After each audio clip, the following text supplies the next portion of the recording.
everybody, I'm Joey. And I'm Alex. Wow, and here we are doing a studio review. I know, crazy. What? I know. It's way less echoey here than where we normally record. Yes, we have not done a review together for a bit. I know, it's been a little bit of a period of time. Yes, so I was about to say a little bit of a spell. Ooh, like, that does make sense to what we're reviewing today. It does indeed. Today we are reviewing Boop. Boop. Oh, wait a minute. Is this Boop not scary enough? What about this Boop? Ooh. That's right. We are taking a look at Boop. Now with twice as many O's. Correct. Yes. Correct, it is. So this is the Halloween version of Boop, which I know a lot of you guys have probably played. This one it sold out really quick at Gen Con. Everybody was really excited to get their hands on Boop because it comes with Spoopy.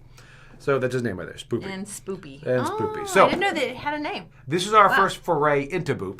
Yep. So we will kind of briefly go over the base game, but then mainly go over what this adds to it. So before we get into what we thought about the game, let's see how it's played. Well, that was spooky. Right? Yeah. Okay, here we are set up for a game of Boop. Now, Boop is going to be, it's pretty much the same thing as Boop, except you have some Halloween cats. You've got the little kittens over here.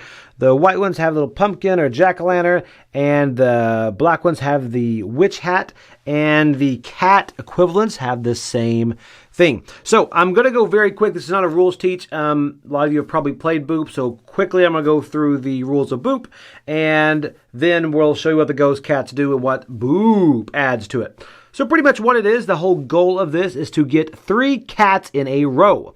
So you might wonder, how do you do that? You start off with kittens. Well, these actually, let me throw these kittens over here. These actually graduate into cats. So here's the way it happens. Is say it's the black player's turn. He places this here.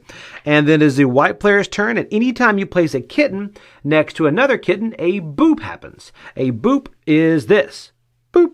Just like that. It is going to boop any kitten around it away. So if the kitten was here, it would boop it here. Here, it would move it diagonal here. Here, it would move it diagonal here. So for instance, if, like I said, you place this one here, it goes boop. And then next time, it's the black player's turn. He's going to place this here, and he's going to go boop and boop, just like that. All right, so now something else interesting that happens here is, for example, say it is the white player's turn, and he's going to place his right here. It is going to boop. And then this guy is booped off the bed back into your pool. Now, what is interesting here, if this situation ever happens just like this, and say it's the black player's turn, then right here, if the black player places his kitten right here, then this one would boop, boop. But this right here cannot boop because it's being blocked. It's being kept in. Now, this whole situation right here is extremely important in how to win. Now, like I said, these are kittens. So, let's go further in the game, okay? We're jumping ahead a little bit. We're going to place some pieces around, and I'm going to show you a situation later in the game to where how you could actually possibly get some kittens here or get some cats. So, say we are at this position in the game, all right? And now it is the black player's turn. In order to get kittens, all we're going to have to do is say the black player can place this right here. He is then going to boop his own kitten right here. Boop, just like that. That makes a line of 3 kittens. Those 3 kittens are going to be collected, and they are graduated now into cats. Just like that. So, how are cats different than kittens? Let's go a little bit further in the game. We've got some stuff around here. We're going to place different kittens around just like this. Now, say this is the situation later in the game. Now, keep in mind, I didn't just, if I would have placed these during the game, they would have been booped.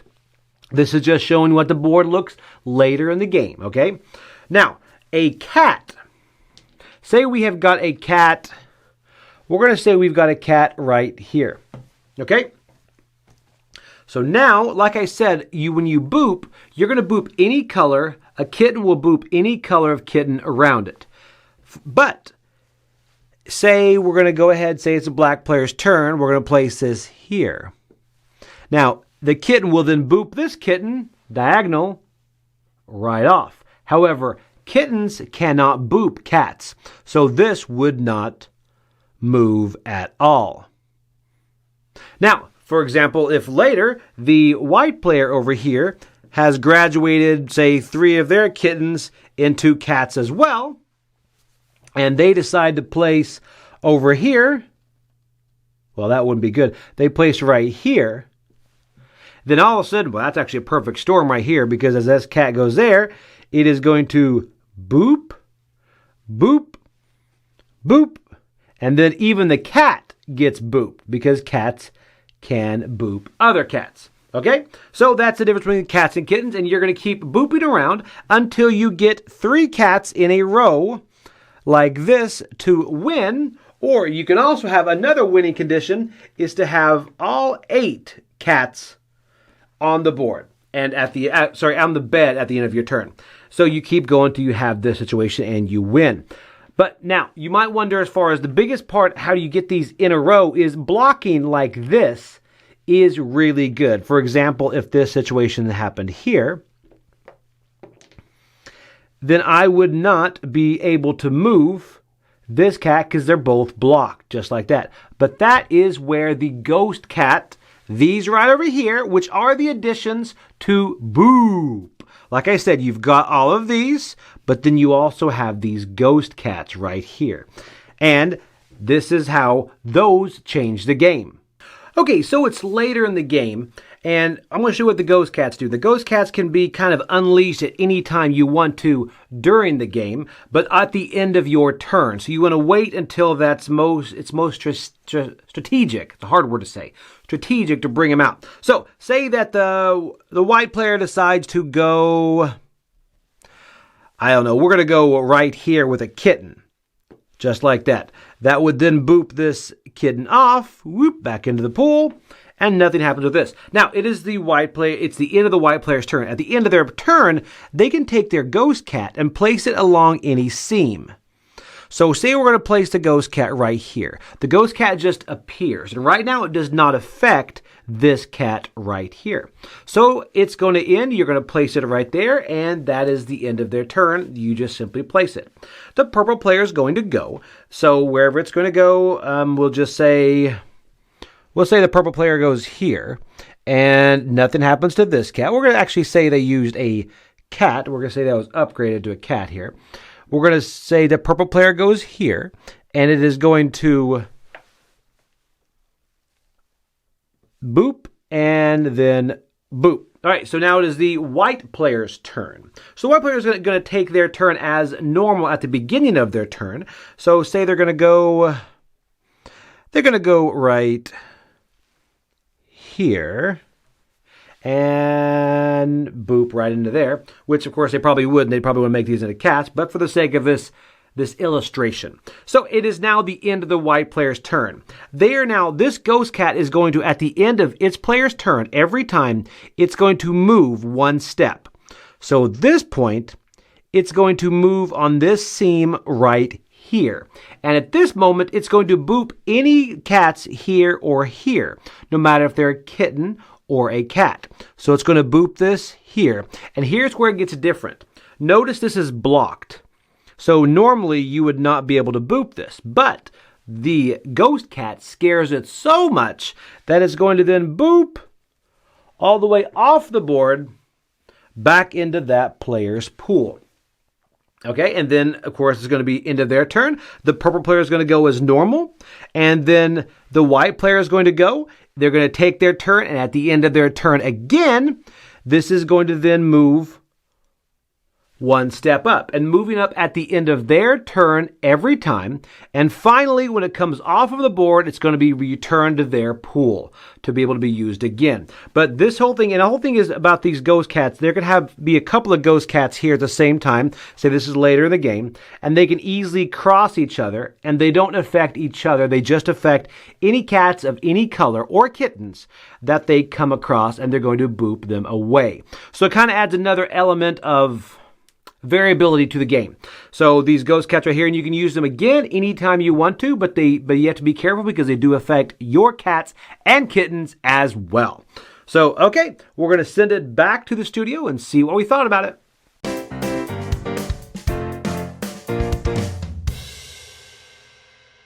Okay, so that is it. That is how you play Boop.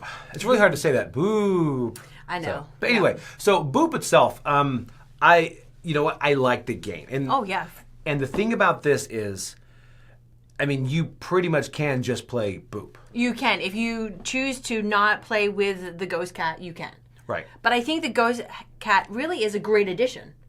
It is. It kind of spices it up in a way. It's probably what an expansion or something like that should be, because the base game is still intact. So if you want to play the base game, just play the base game. Yeah. Or you can introduce that ghost cat.